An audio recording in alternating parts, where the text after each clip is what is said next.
So we're getting ready to bottle up some bourbon barrel aged syrup, and one thing that I've had issue with over the last couple years using the Smoky Lake steam jacketed bottler, or water jacketed bottler rather, is sometimes the syrup gets too hot and I end up with sugar sand in the bottom. And so I called Smoky Lake this year. I talked to Jimmy and I said, hey, I'm having this problem. It's kind of an ongoing thing. How do I fix it? And so he said, you really got to watch the temperature. If you come over here, right down here, you've got your heating element, and you have to really kind of play with that thing. He's got a system where he's got a thermometer hooked up to the heating element, goes in the back. I don't have that. I'm not that technologically advanced and electrically inclined. He was supposed to send me a video. I don't know if I ever got it or not. I got busy and I didn't look at my emails. But one of the things that I have been doing, and this year I have not had a single problem with getting sugar sand in my bottles, and I've ran over 100 gallons of syrup through this thing, is that I will put water, hot boiling water, inside the bottler before I get ready to bottle. And so I can tell on my gauge what my internal temp is before I ever start putting syrup in. Now obviously I have to empty the water out before I put the syrup in, but that's a way it helps speed up how fast the bottler warms up, because every time you've got to go through and re-warm that water that's inside these jackets right here and get it up to temp. And if you don't have any liquid in the middle, you're kind of like, well, is it really to temp?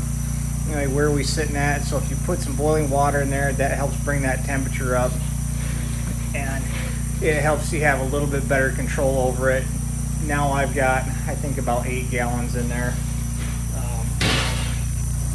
You can see how that is. It's just enough to where I can get the thermometer under some liquid and get an idea what the temperature is going to be in there, and get it stabilized. So right now we've been sitting at about 190 for probably the last half hour, 40 minutes, which is pretty close to where I want it.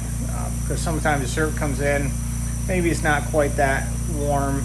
Maybe it's 182 or something like that after it goes through the filter press back here.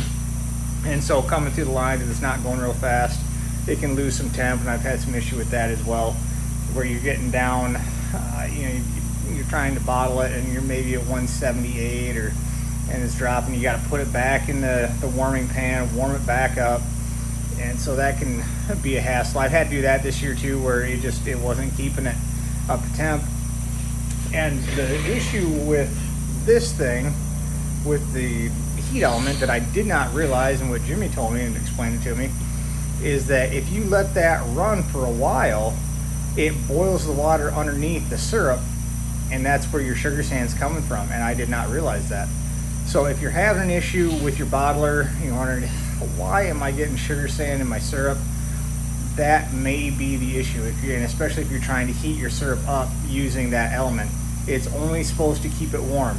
It is not supposed to heat it back up. So if you're heating things up continually, if that thing's running for 30 seconds or a minute, reach back there, just turn it off for a little bit, turn it back on, and just let it go a little bit at a time, and hopefully that'll help keep some of that sugar sand out of your syrup, keep you making some nice clear clean syrup.